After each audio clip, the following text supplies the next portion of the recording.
And late tonight, the Oakland County prosecutor revealing potential new developments in the investigation. There's an additional piece of evidence that hasn't been released yet. A lot of new information coming out today about the teenage suspect and the two encounters he had with school leaders the day before and the day of the shooting. Sadly, earlier today, a fourth victim lost his life. Mara McDonald live tonight outside the Oakland County Jail. Mara, we are learning a lot about these warning signs that seem to lead up to the shooting.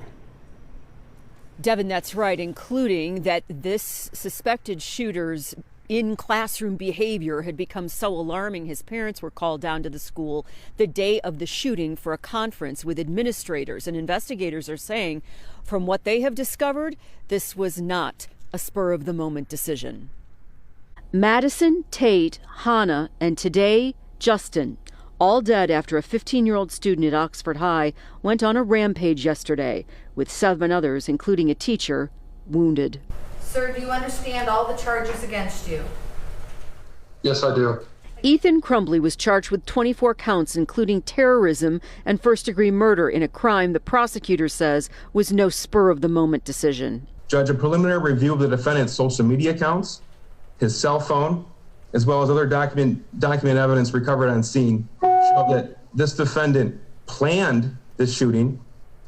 He deliberately brought the handgun that day with the intent to murder as many students as he could. The accused shooter's behavior had raised red flags before yesterday. We have since learned that the schools did have contact with the student the day before and the day of the shooting.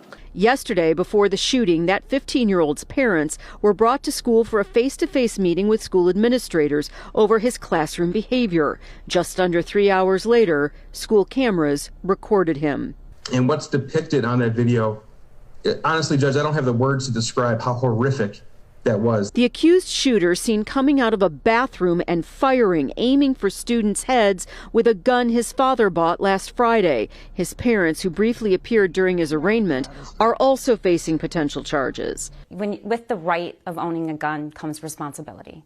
And the responsibility of a gun owner is to securely store that weapon and to keep it out of the hands of somebody who could kill people. And in this case, that does not seem to have happened. Prosecutor McDonald says she's limited with what she can share at this point, but did say this late tonight. There's an additional piece of evidence that hasn't been released yet, but I can assure you it was troubling, it was disturbing, and unfortunately, he was allowed to go back to class.